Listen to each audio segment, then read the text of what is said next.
नमस्कार, मैं हूं ओम प्रकाश नाजवानी। आप देख रहे हैं आगाज की आवाज़। निकाय चुनाव को लेकर काफ़ी संशय बना हुआ है मतदाताओं के बीच में। एक और जहां भाजपा अपना मजबूत प्रदर्शन कर रही है जनसंपर्क और प्रचार के माध्यम से, वहीं विपक्ष भी यहां पर अपनी दावेदारी जता रहा है। आज हमारे साथ अजमेर के सांसद महोदय भागीरथ जी चौधरी हैं। इनसे जानते हैं कि किस तरीके की तैयारियाँ हैं। और आज प्रेस कॉन्फ्रेंस के जरिए भी जो है इन्होंने एक बहुत बड़ी यूनिटी के रूप में अपना विजन रखा। तो यहाँ विपक्ष को कितना यहाँ पर पावरफुल या कमज़ोर समझते हैं, तो ये जानते हैं सांसद महोदय। सर नमस्ते। नमस्ते साहब। सर सबसे पहले तो मैं आपसे जानना चाहूँगा, जो आपका कार्यकाल था 2017 का, उस समय कार्यकाल में सर उस समय काफ़ी काम वगैरह भी हुए और वो योजनाएं भी जो है उस समय सैंक्शनाइज तो हो गई, लेकिन क्रियान्वित अभी हुई है। देखिए, सच्चाई ये है कि कांग्रेस कभी विकास में विश्वास ही नहीं करती है। कांग्रेस तो अंग्रेजों की नीति और कांग्रेस की नीति एक ही है, वोट डालो राज करो। वो विकास में विश्वास ही नहीं करती। जब जब भी राजस्थान में भैरू सिंह जी शेखावत जी की सरकार थी या वसुंधरा जी की सरकार थी, तब प्रदेश में विकास हुआ। और केंद्र के अंदर अटल बिहारी जी वाजपेयी जी की सरकार थी या अब नरेंद्र भाई मोदी जी के समय देश के अंदर विकास हो रहा है। कांग्रेस वादा खिलाफी करती है, ये झूठ बोलती है। 2013 से 18 मुझे यहाँ किसण में विधायक बनने का मुझे अवसर मिला था।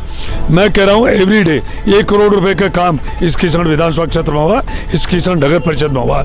उसके बाद 25 महीने में कुछ नहीं की कांग्रेस झूठे वादे करके।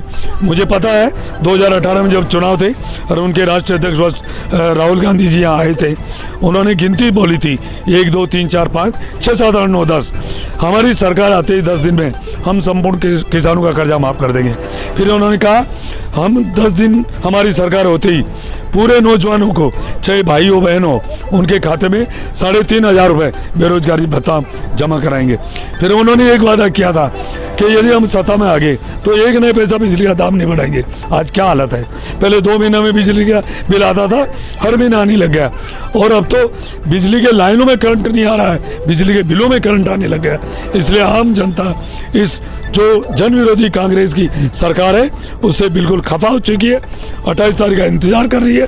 और मैं दावे के साथ कह सकता हूँ कि अजमेर नगर निगम, किसण नगर परिषद, केकड़ी, सरवाड़ और विजयनगर नगर पालिकाओं में भारतीय जनता पार्टी प्रचंड बहुमत से अपना वोट बनाएगी। आपने पूरे अभिव्यक्तियों के अंदर सिर्फ और सिर्फ कांग्रेस का ही नाम लिया, मतलब कहीं ना आपने विपक्ष को कहीं में निर्दलीय जो भी एक मंच बना है उसको कहीं भी आपने गिनती में नहीं लिया अभी पूरी बात के चलते हुए।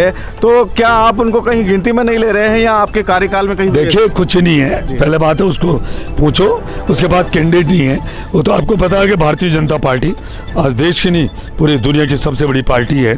और अब जब इतना बड़ा परिवार हो जाता है तो एक एक वार्ड में 10-10 उम्मीदवार वो टिकट मांग रहे थे, मांगने का हक भी है और सब योग्य भी थे, पर टिकट तो एक को दिया जाता है।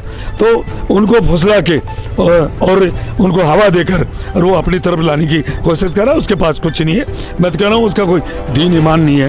पहले तो उसको बताइए वो कौन सी पार्टी में, कब कहाँ जाता है, कब कहाँ जाता है। कभी गहलोत जी के पास जाता है, कभी पायलट साहब के पास जाता है, कभी क्या करता है, उसका कोई पता नहीं है। तो जनता उसको अच्छी तरह से समझ चुकी है और ये झूठी हवा खड़ा करने की कोशिश कर रहे हैं। और कांग्रेस और उनके पास तो दावेदारी नहीं है, उनके पास तो उम्मीदवार ही नहीं है। सच्चाई है कि भारतीय जनता पार्टी मजबूती से एकमुखी होकर और यहाँ किसण में, अजमेर में, केकड़ी, सरवाड़ और विजयनगर में 5 जगह पूर्ण बहुमत से भारतीय जनता पार्टी वोट बनाने जा रही है। हम एकमुखी हैं। भारतीय जनता पार्टी का कार्यकर्ता खुददार है, स्वाभिमानी है, ईमानदार है और वो रात दिन मेहनत करके, क्यों हम ही हैं जो पहले भारत माता की जय बोलते हैं और फिर पार्टी की जय बोलते हैं। जी, आप विधायक भी रहे और जनता का स्नेह मिला, आप सांसद बने हैं। तो अभी वर्तमान विधायक में अभी ऐसी क्या लगती है आपको कमियां कि जो आपके कार्यकाल में जितने काम हुए और अभी क्या क्या काम हुए हैं? उनके बड़े बड़े वादे तो किए जा रहे हैं, लेकिन आपको लगता है कि कहीं ना कहीं जनता जो है अभी उनके पूरे प्रचार को देखकर उनकी तरफ उनका रुख होगा? देखिए, कुछ नहीं है। जनता उनको पहचान चुकी है, उन पे भरोसा अब जनता ने भरोसा करना बंद कर दिया। एक दफ़े काट के आनी चढ़ती है। अब कुछ नहीं है। वो झूठा हवा खड़ा कर रहे हैं और वो सोच रहे हैं मुंगेरी लाल के हसीन सपने देख रहे हैं। कुछ नहीं है। भारतीय जनता पार्टी स्पष्ट बहुमत से यहाँ बोर्ड बनाएगी और यहाँ निर्दलीय कुछ नहीं होने वाला नहीं। कितनी सीटें मानते हैं सांसद महोदय अभी इस निकाय चुनाव के अंदर? हमारी 60 में से कम 45 सीटें हम लाने जा रहे हैं और हम उससे अधिक हम कोशिश करें हम 50 सीटें लेके आए। जी जी, बहुत बहुत धन्यवाद। तो हमारे साथ अजमेर सांसद महोदय भागीरथ जी चौधरी थे और लगातार आगाज़ की आवाज़ के माध्यम से पूरे निकाय चुनाव पर बहुत पैनी नज़र है। आप देखते रहें आगाज़ की आवाज़। बहुत बहुत धन्यवाद।